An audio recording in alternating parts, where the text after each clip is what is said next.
This episode is brought to you by Progressive Insurance. Do you ever think about switching insurance companies to see if you could save some cash? Progressive makes it easy. Just drop in some details about yourself and see if you're eligible to save money when you bundle your home and auto policies. The process only takes minutes, and it could mean hundreds more in your pocket. Visit Progressive.com after this episode to see if you could save. Progressive Casualty Insurance Company and Affiliates. Potential savings will vary. Not available in all states. When you think about businesses that are selling through the roof, like aloe or Skims, sure, you think about a great product, a cool brand, and brilliant marketing. But an often overlooked secret is actually the businesses behind the business, making selling and, for shoppers, buying simple. For millions of businesses, that business is Shopify. Nobody does selling better than Shopify. With Shop Pay, that boosts conversions up to 50%, meaning way less carts are going abandoned and way more sales happening. So if you're into growing your business, your commerce platform better be ready to sell whatever your customers are scrolling or strolling on the web, in your store, in their feed, and everywhere in between. Businesses that sell more sell on Shopify. Upgrade your business and get the same checkout Skims uses. Sign up for your $1 per month trial period at shopify.com/Westwood1, all lowercase. Go to shopify.com/Westwood1 to upgrade your selling today. Shopify.com/Westwood1. Welcome to Orioles on the Verge. This is Zach Spedden, joined as always by Nick Stevens. Our co-host Bob Phelan is out this week, but Nick and I are here to grade your trades.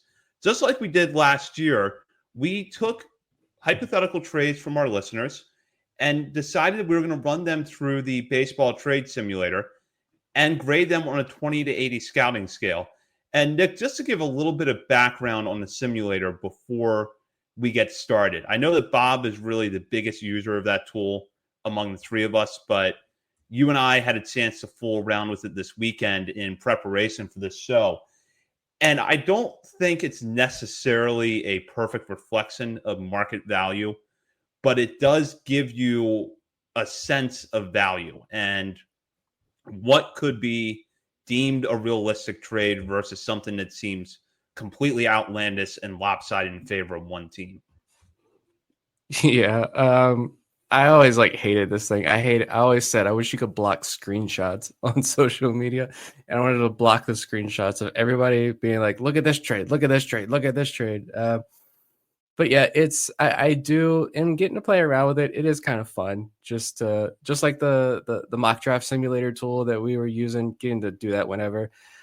It was kind of fun messing around with this. But yeah, I just kind of use it as, all right, patrons submitted their trade ideas. And so running it through that first was just like a good snapshot. Okay, is this something there were a couple that was like, okay, there's extreme value on one side. So that one may be something we won't talk about, we won't look at. But for a lot of these that even if they're, semi-close, right, it's just something to an initial baseline. And then it was a lot of diving into the players a little bit more, looking at some other things as well outside of the simulator to decide if this could be a fun trade or not. But yeah, we're not basing these solely on the simulator. This is a lot of our own thoughts and opinions here and just own little semi-player analysis as well on these guys. So, but yeah, it was fun. It's a fun exercise over the weekend to dive in and look at some of these potential trades. And for me, the most fun part, although we did come up with our own trades, a couple of them, the fun part is that the listeners had got to do a lot of the work for us, which always makes it more fun, to be honest.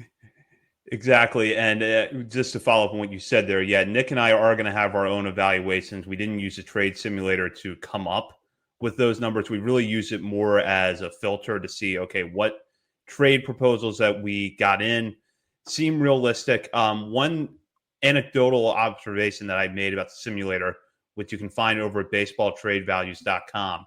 It puts a lot of emphasis on years of control, and it really does not like relievers on expiring contracts. So Sir Anthony Dominguez, for whatever reason, the simulator does not think that Sir Anthony Dominguez is going to fetch a whole lot in return. So I'll be curious to see if that actually does play out that way between now and the deadline. But I think that's a good transition to our first trade proposal, which comes from Ben Durst. He has a deal set up here between the Orioles and the Phillies with 5 players involved.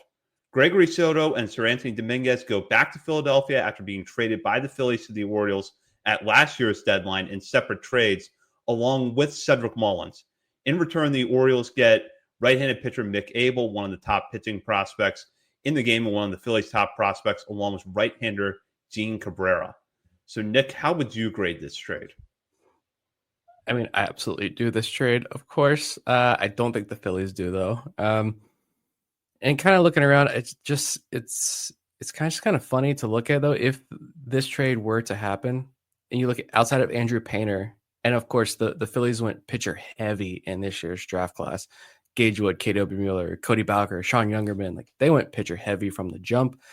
Maybe in anticipation of making some deals, but if you trade Mick Abel and Cabrera to the Orioles here in this mock trade, outside of Painter, your top 2 pitching prospects, I'm looking at MLB Pipeline's list real quick, are Moises Chase and Seth Johnson, former Orioles prospects who the Phillies got in those deals. So just funny how all this could potentially work out. I don't know. We know who Mick Abel is as a prospect, right? He had a wonderful outing against Pittsburgh. That's actually the Mick Abel debut versus Paul Skeens was the only non-Orioles MLB game I've watched from start to finish this year. He'd be a big addition to the 2026 MLB staff. You're moving 3 expiring contracts for an MLB-ready starter with huge upside. Maybe you can debate on how high you think his upside is, but Cabrera doesn't strike out a ton of guys. Walks hadn't been an issue until this year. They are back up a little bit in Double-A, but still a fine prospect. He is also on the Phillies 40-man roster, though. Something else to consider there as well. I like the deal a lot, but I would give it like a 45, mainly because teams can get crazy and sellers can land some pretty great talent for players on expiring contracts. But I think if you're Philly, like to get Mick Abel and Cabrera in this type of deal, I feel like does Felix Bautista have to be moved in a deal of this magnitude? It are 2 relievers in Soto and Dominguez, plus a Cedric Mullins, who is Cedric Mullins this year. Is that going to be enough? I don't think so. That's why I give it a 45, because I like it, but I don't think this gets it done. Yeah, that's kind of where I landed too. I'm going to go with a 45. One thing that I think has been flying around with the Orioles-Phillies speculation is that, yeah, the Phillies are a good match to trade partner in a lot of respects. It would be great to get Abel, Painter, or Cabrera. I think especially Abel or Painter, because those 2 guys are so close to Major League ready, if not Major League ready right now. Dave Dombrowski, I think, is a factor in this because Dombrowski has been aggressive over the years in moving prospects. But the point that I would make is if you look at his track record, he's generally not reckless. You look at trades years after the fact, it's like, okay, he gave up Yohan Moncada to get Chris Sale. He won that trade. He gave up Manuel Margot and a bunch of other prospects to get Craig Kimbrell. He won that trade.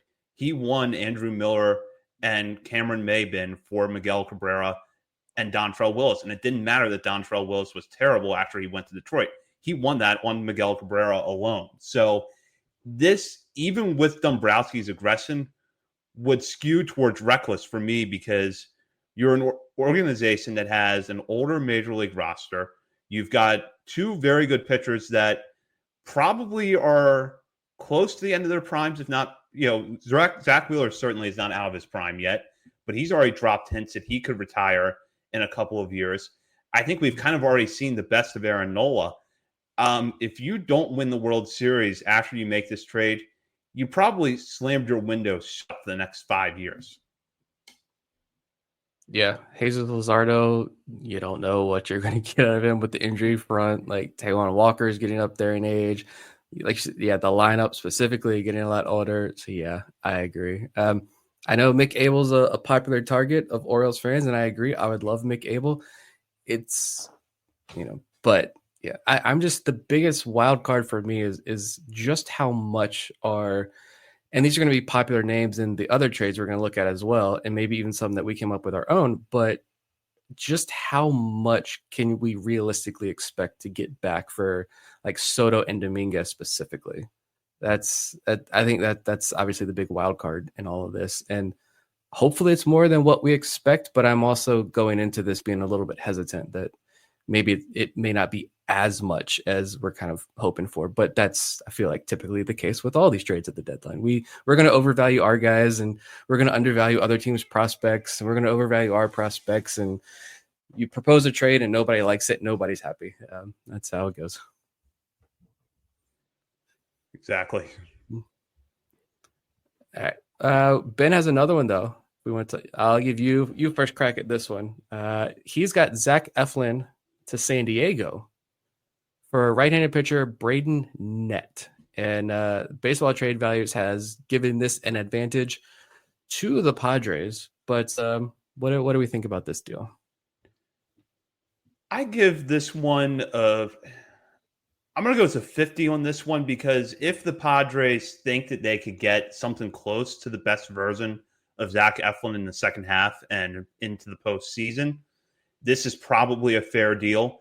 But Eflin, just with the injuries that he has had this year and the inconsistencies we've seen from him when he's been on the mound, you have to question, if he goes to a contending team, is he even going to be a guy that you pencil in to start a playoff game?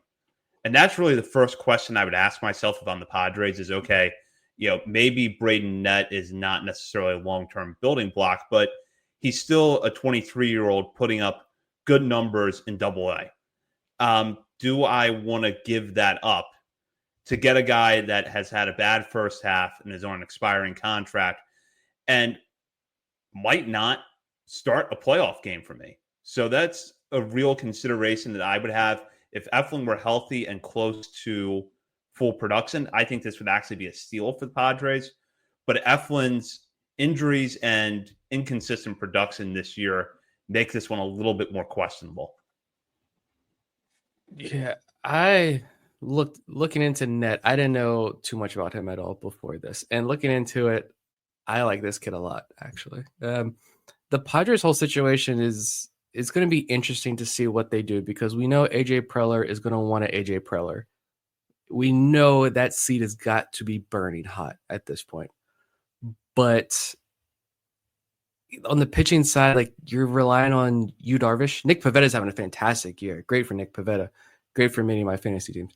But like, your Yu Darvish, the injury concerns there, his injury history, he's almost 39, 40 years old. Dylan Cease isn't having the greatest of years. Michael King is throwing bullpens, I think, but is Michael King going to come back this year? So it's like, how aggressive are the Padres going to be when it comes to pitching? But how aggressive can they be? Because I know I looked, when coming up with our own deals, I wanted to make a deal with San Diego as well. But you look at that system and it's like, who do they have down there? And I don't want Ethan Salas. Don't need him. Don't want him. Don't care. We got Sammy Basayo. We're good. They've gutted that farm system, but Preller is going to find a way to get his guys. Even if Zach Eflin is a guy to just get them through the regular season, I could see San Diego potentially being in on that if they can't get some of their other targets. But I like Nett. Undrafted in 2022, signed by the Padres after a few weeks after the draft, out of the JUCO ranks. Was awful his first year in 2023. This 2024, he goes to a 25% strikeout rate. The walk rate dropped to 14%, so he's still walking a ton of guys. But he's been in Double-A all year this year, 26% strikeout rate. Walk rate is down again to 10%. He's throwing more first pitch strikes. Swinging strike rate is up. Call strike plus whiff percentage is up. And Baseball America actually just had an article here. Nett mixes a deep arsenal of pitches: four-seam fastball, cutter, sweeper, splitter, curveball. Sits 95 to 97, reaches 99. We'll mix in a sweeper equally throughout starts. Good pitch mix, strong June showing. Nett might be one of the more underappreciated pitching prospects currently in the minors. I think I saw a couple Padres fans doing like a breakdown of his stuff and are like, this is a 70 grade pitch, about the fastball specifically. So I got a little bit more excited, and I give this a 60 because I want Braden Nett now after learning about him a little bit more. And honestly, just because it's AJ Preller, and what if Eflin, I know Eflin's been Eflin, I know he's been hurt. What if he can come back and have a couple really good outings before the deadline? What if? Let's just pretend here for a second. You might have to stretch the imagination a little bit, but let's pretend.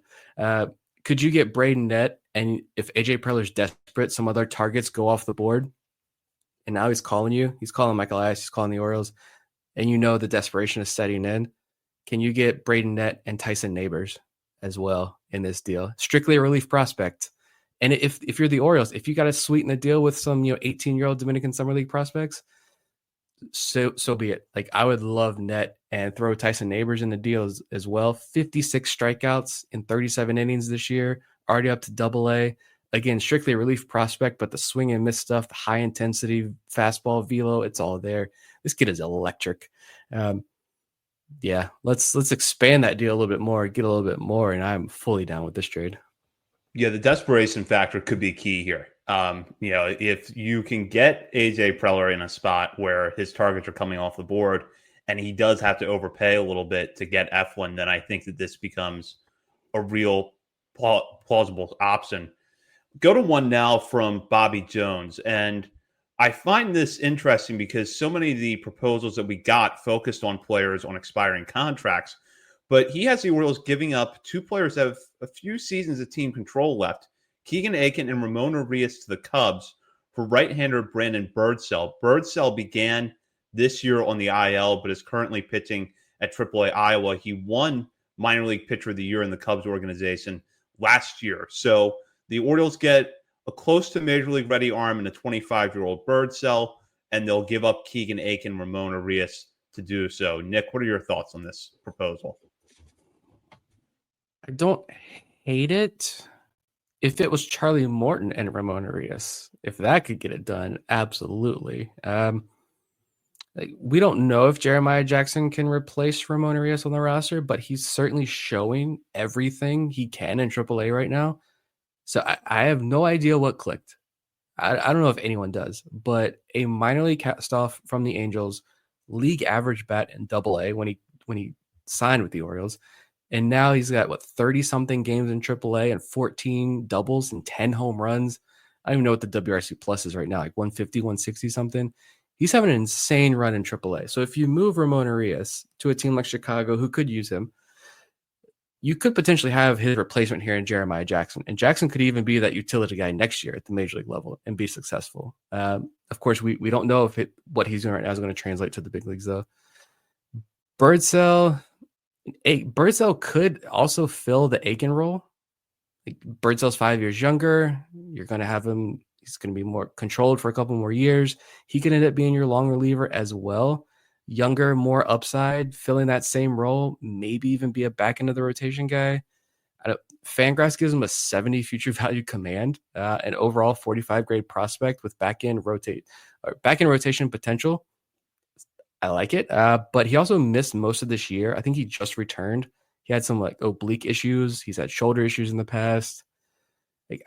I'm intrigued by Birdsell, and he's definitely the type of prospect that I want to see the Orioles add ideally multiple of at the deadline. Near MLB ready pitching guys with real upside. But I think they can get plenty of that with guys on expiring contracts, hopefully. So for what it's worth, Baseball Trade Values does have this as an overpay by the Orioles. And like you mentioned, Aiken has the extra years of control. That's what scares me off of this just a little bit. So I'm at a 45 on this deal. I see the upside. And again, if it's Morton and Ramon Urias, absolutely. Forced trade. Welcome to Birdland, Birdsell. But I'm honestly a little bit more hesitant on Keegan Aiken. But I don't know how other people feel about keeping Aiken around for another year or so. I'm a little bit higher on this one. I'm going to give it a 50 because I do think that using this approach of two guys who have years of team control left but aren't exactly irreplaceable to get something in return in Birdsell is something that's worth considering. I do have some concerns, though, about Birdsell. The ceiling, as you just touched on, is kind of limited. The injury history leaves me with some question marks, but what would be the bar, I guess, for success? And this is a good question. Okay, so you trade Keegan Aiken in this deal. You're giving up a reliever who's not going to cost you a whole lot, that in a good year can give you 70-plus innings out of the bullpen. Could you get that from Birdsell if he's healthy? Could he be the guy that steps in and, you know what, maybe he rarely ever starts. Maybe he only starts the second game of a doubleheader or he's a, break glass in case of emergency starter. But he's there in the bullpen, and he gives you 70, 75 innings a year for the next 3 or 4 years with a mid-threes ERA. Would that be a reasonable standard for success? Yeah, and he very well could. I guess I do see the upside here with this deal because even if he fills the Aiken role as the long relief guy, like he's 5 years younger, and you've got him for many more years than you're going to have control over Keegan Aiken. So if he does reach that potential, fantastic. But yeah, and you potentially have Ramon Arias' replacement there with Jeremiah Jackson right there waiting in the wings. I just the injury stuff just kind of scares me. I feel like I want many bird cells in this system at the deadline because this team needs that depth. Yes, they need a whole lot more. We get that. They need more impact starters. But when you're talking about being able to sell off some guys on expiring contracts and potentially load up at least and address one major weakness of the organization, I feel like they could do that with the expiring contract guys. And I feel if it's going to take Keegan Aiken and the organization is super high on a bird cell or a similar type prospect from another organization who comes calling about a similar deal to this, then yeah, I go for it. Move Keegan Aiken. But yeah, it's just the injury, specifically with this deal, the injury history, it scares me off just a little bit. But, yeah, let's go to another one. We've got 2 more listener submitted ones, and then we'll do ours. This one's from Sterling. I included this one because I think this is a good. It's good. The parameters are there for this one. It's Sir Anthony Dominguez going to the Detroit Tigers for right-handed pitcher Troy Melton. So, what do you think about this off the bat? If I'm the Orioles, I would make this trade 100 times out of 100 because you're giving up a reliever who's on an expiring contract to get a 24-year-old who's putting up pretty solid numbers in AAA this year, good command, and could probably slot into your rotation for the final 2 months of this year. So if I look at it solely from that perspective, this trade is an 80. But looking at it, trying to balance it out and think about the Tigers side of the equation, it probably comes down in the, let's say, 55 for me, because I do question if Sir Anthony Dominguez is too low for a guy like Troy Melton. Could you get more by putting him in could you get a better player in return, or at least get a reliever that has multiple years of team control beyond this year and not just a guy that's going to be a rental? So that's kind of where I question this. But I really like the idea of being able to get someone who could slot into your rotation now and possibly for the next several years for someone that's not going to be here next year in all likelihood. Yeah, I pulled this one because I think it's directionally accurate, and I like the aggressiveness. Like it looks like, though, there's a lot of Troy Melton talk, especially among some Tigers writers, and it looks like the Tigers could potentially bring up Melton here sometime soon and use him out of the bullpen down the stretch. 6th ranked prospect in the system. He's running a 38% strikeout rate in AAA with a 6% walk rate, 97 mile an hour fastball, like 7 feet of extension, 6'4", 210. This is a dude. I'd love to have him in the system.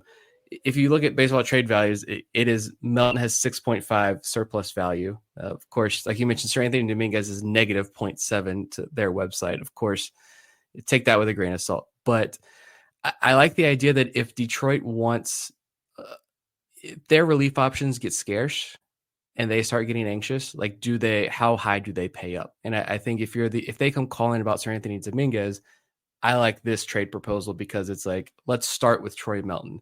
And if you're super desperate, and what if the Tigers say yes? I don't think they will. But what if they say yes? Slam dunk, this is an awesome trade. Yeah. But, and again, it depends on the rank, depends on how you have these guys ranked. But could Jaden Ham be an option for Sir Anthony Dominguez? Like, this is what I want to know. Can you get this type of prospect for a reliever on an expiring contract? Or is this shooting too high? This is the biggest question I have that I would love to know. Of course, we won't know until the deadline starts playing out. But yeah, I gave this deal a 60 just because I like aiming high. I think Sterling explained the reasoning a little bit in the mailbag channel where we set the call for these prompts.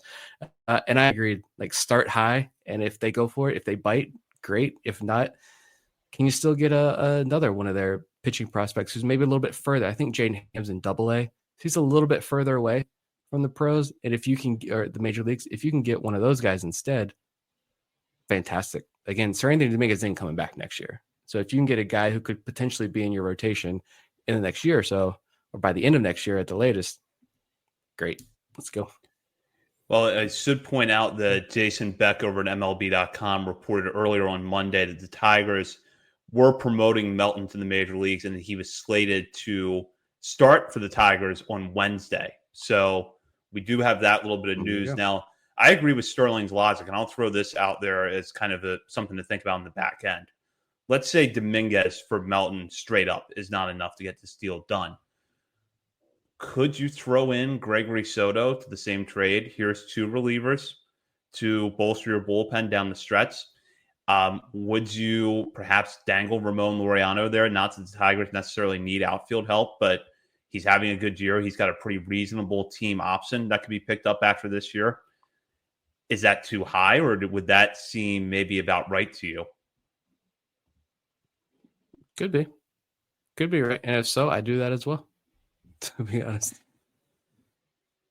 Completely agree. And we'll go to our last one. And I think that this one really opens up a broad discussion because not only does it include one of the more popular players on the team and the guy that has multiple years of team control, but this proposal has him going to a division rival.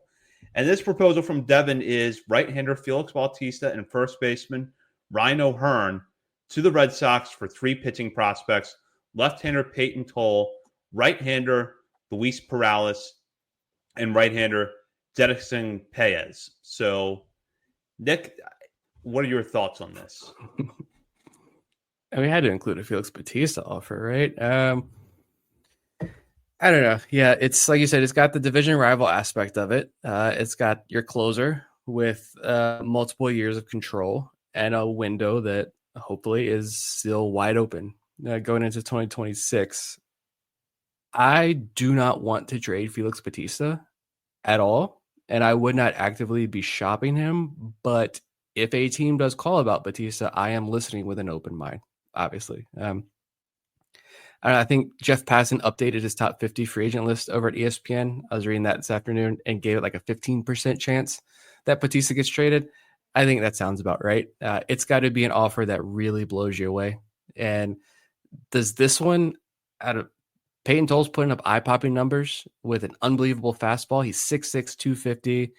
He's a back-end top 100 prospect, fringe top 100 prospect, depending on which list you look at. Maybe he's a potential mid-rotation guy. Maybe he's Felix Bautista's replacement in the bullpen in a year, next year in the major leagues. Perales, 22-year-old, huge velo, reached AA. He's recovering from Tommy John right now, but he's in AA already.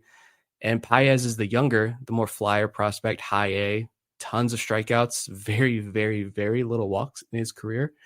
Does this specific trade blow me away? No, I don't think so. I'm giving it like a 45. I like all 3 prospects in this deal individually, but I think I need a better headliner than Peyton Toll. And I'm a Peyton Toll believer, and I hate that he's in Boston, and we could potentially, the Orioles, but could potentially have to face him multiple times a year in the big leagues. The framework is there for me. 3 good high upside pitching prospects, but narrowing down to like the specific players, I don't love it. And honestly, even the division rival aspect, you're talking about a closer, you're not talking about a starter. So even if he were to get moved and it is to a division rival, I wouldn't hate it, but I would hope maybe that division rival tax would increase what the Orioles would want in return. But yeah, clearly this has caused a lot of discussion. It will be, I think the chances are maybe even lower than 15% he actually gets moved, but you never know. Yeah, the last point you made there about, kind of a tax being a little bit higher for a division rival, I do think applies in this case. The whole meaning of trading to a division rival, I think sometimes needs to be put aside, especially when you're looking at players on expiring contracts. So you go back a few years ago when the Orioles traded Zach Britton to the Yankees.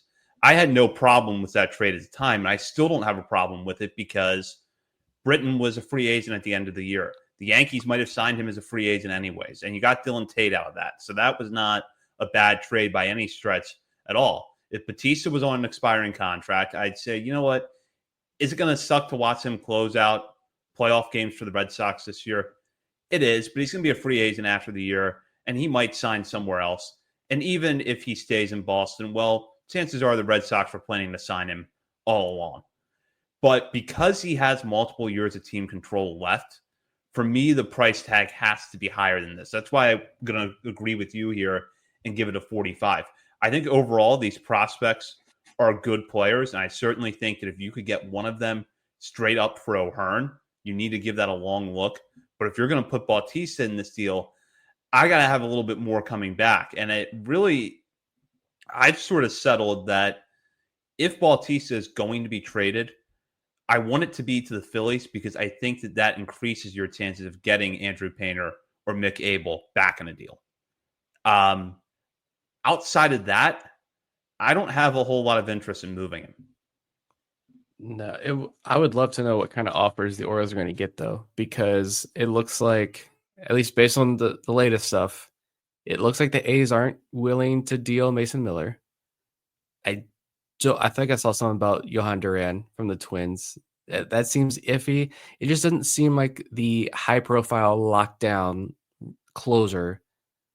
It doesn't seem like there's going to be a whole lot of those options out there. So, like, how desperate does a team get? And I don't know if they get that desperate to meet what the price should be for Felix Bautista. So, yeah, I don't know. Fun to think about. I mean, maybe it's not fun to think about, but if for this purpose, it is fun to think about. But I don't see any team willing to meet the demands that he would cost. Just because, I mean, look at the number of top prospects who have been dealt over the last couple of years. People always accuse Michael Elias and the Orioles of prospect hoarding. It's not an Orioles thing. It's a league-wide thing. So I don't see a team willing to part with multiple top prospects to get a closer at this point. Yeah, and that's an important point to bring up because no one wants to be the next general manager that makes the Fernando Tatis Jr. for James Shields trade. That trade, I think, has done more to shake the industry up than any that has come along the last 10 years. Yeah. And we'll go now into our final segment of the night. Last call brought to you by Checker Spot Brewing. Located at 1421 Ridgely Street, Checker Spot is not far from Camden Yards, making it the perfect place for a pre- or post-game drink. And when you're at the ballpark this year, be sure to check out the beer stand behind home plate where you can get one of Checker Spot's signature beers, The Bird is the Word. And now we're going to do this exercise with each other's proposed trades. So Nick and I have both come up with hypothetical deals. We did allow the other to see the trade ahead of time, to start looking into it more. And we're going to grade ourselves here on the 20 to 80 scale. And Nick, I'm going to let you start by bringing out your trade proposals. Yes, let me get mine. I came up with two because I think we all want the Mets pitching prospects. It doesn't matter which one, at least from my perspective. I don't care which one it is. I want a Mets pitching prospect.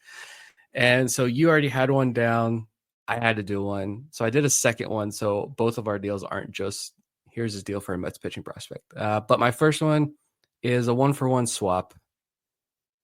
And I don't know if this is even going to be enough to do it because he's just not doing anything to increase his value or make him even tradable, I feel like, at this point. But I've got Cedric Mullins to the Mets for Jonathan Santucci. Again, I don't know if Mullins, it's a league average bat with diminishing defensive abilities on an expiring contract. We'll see. The Mets would really have to love him, obviously. But Santucci isn't the top Mets prospect. They have this glut of pitching prospects in AAA and AA now. Jonah Tong, Nolan McLean, Brandon Sprott, others. Santucci is kind of near the bottom of that top list, but he was a favorite arm of mine. And Baseball Trade Values has this as an even swap, perfectly even swap for what it's worth.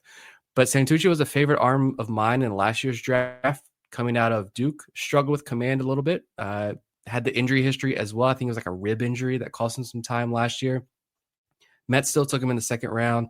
He's got a 26% strikeout rate and an 8% walk rate in high A. This is his first pro season. He's up to double A now. 2+ pitches, up to 97 from the left side. He's going to have to keep throwing more strikes. That's going to be an issue, but he's showing promise early on with the good walk numbers, good swinging strike numbers, good call strike plus whiff percentage numbers. So when he's in the zone, he is effective. It's just a matter of keeping him in the zone. Lower contact rates overall.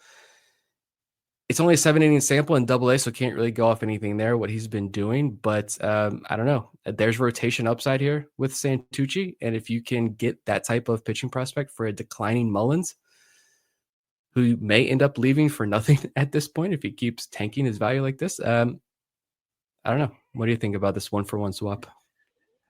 I give this a 60. I think that I would have a higher grade if it was O'Hearn for Santucci, because I think that would be a deal that the Mets might like a little bit more, although I think I know why you didn't put O'Hearn there. The thing that I come back to is really how much do the Mets believe in Santucci as a starter? Because if you're looking at him as a possible rotation option, even if it is a mid-rotation arm, to give up 6 years of that for a couple months of a guy that probably is your fourth outfielder just isn't a great deal. But if you think that he's going to be a reliever, then I think you have to be open to that possibility of, okay, you are giving up 6 years of a reliever and potentially a good one in Santucci. But if Cedric Mullins bolsters our outfield depth down the stretch and he has a good postseason, this trade is worth it. So that's kind of what I wonder is internally, what do the Mets really think about Santucci's chances to start? Because I think that would affect the plausibility of this trade. But one thing I think we do know is that the Mets are not afraid to make big swings like this. This is a trade that I think would scare off some teams, but the Mets, I feel like, would probably be more risk averse in this case, for better or worse. Yeah, I figured with the Mullins trade, let's not shoot for the top pitching prospects. We did go down a little bit, but he's still a good pitching prospect. My other deal is this is what we were talking about with what can we get for these relievers on expiring contracts. And I went with Gregory Soto. I wanted to find a deal to the Cubs, but I've got Gregory Soto to the Cubs for right-handed pitcher Will Sanders. He's 6'6" righty out of South Carolina. Again, he is near MLB ready, and this is what I want a lot of at this deadline. Fourth round pick in 2023. He's in AAA already. 39 innings, a 3.89 ERA. Clearly, I think he's adjusting to the AAA baseball and the AAA strike zone, which we know is very small. Because in AA this year, he had a 25% strikeout rate with a 5% walk rate. But in AAA now, he's got a 21% strikeout rate with a 9% walk rate.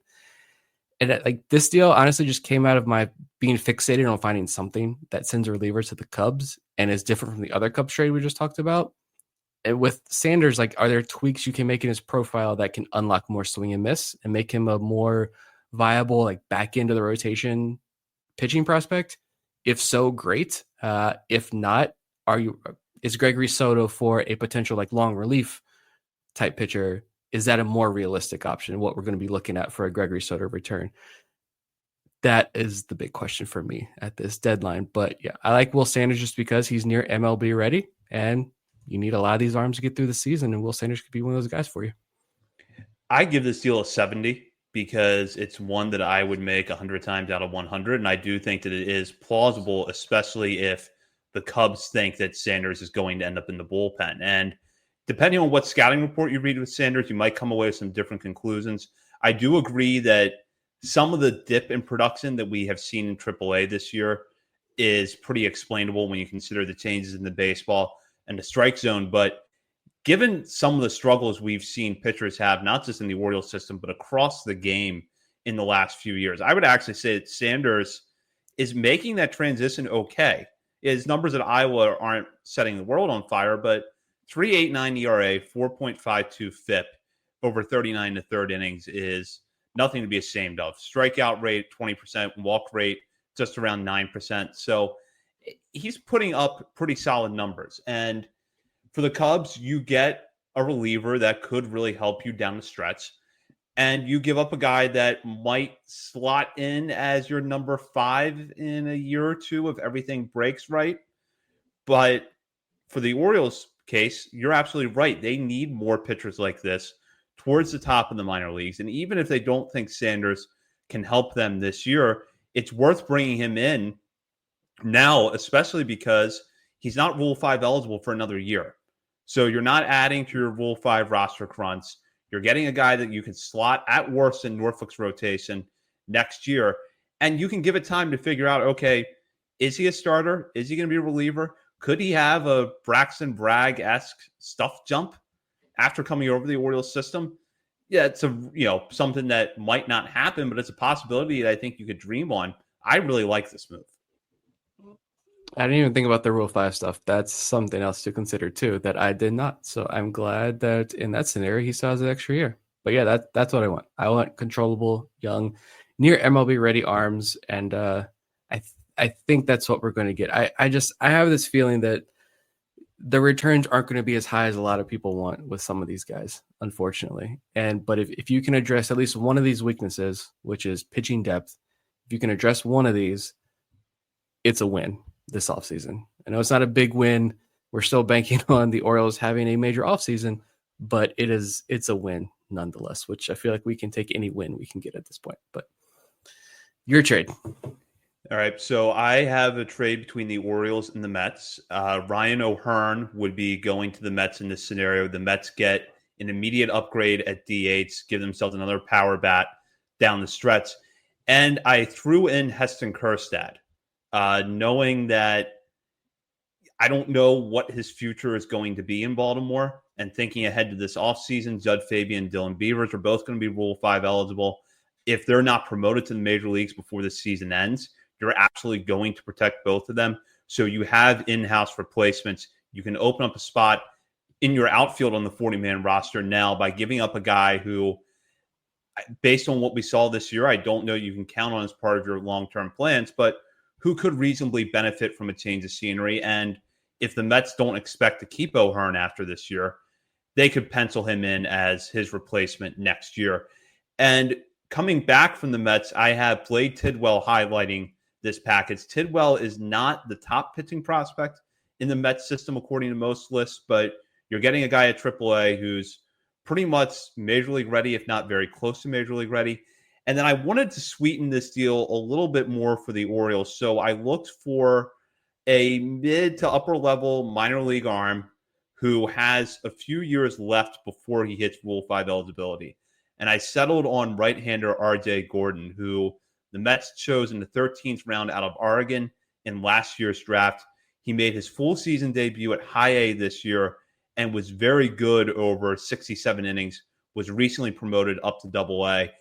It feels like his command is going to dictate whether or not he ends up as a starter, but there is a long man ceiling here with Gordon, and because you do have those years left before he is Rule 5 eligible, you've got time to figure it out. So you get him over in the trade, you put him in Chesapeake's rotation for the rest of the year, see if you can get the walk numbers down, and then evaluate, by this time next year, is he in Norfolk?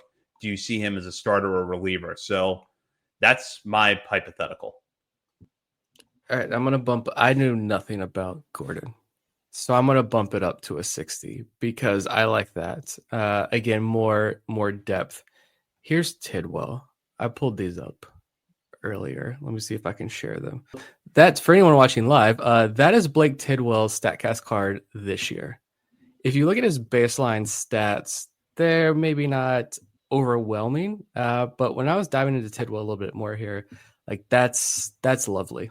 For people not watching live on YouTube, it's bright red StatCast card. Hard hit, whiff, barrel percentage, all 86 to 96 percentile.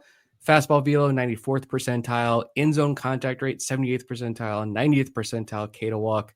Blake Tittle has had a lot of improvements this year. If you dive under the hood, the swing and miss stuff and all that is fantastic this year for Tidwell. So yeah, that's why I like this show. I think he's more the unheralded of the pitching prospects. Jonah Tong is the flashy guy, of course.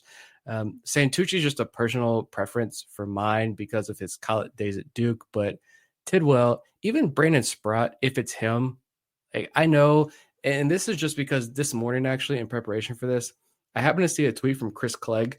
If you're listening to this show, then you know who Chris Clegg is. You're a prospect fiend.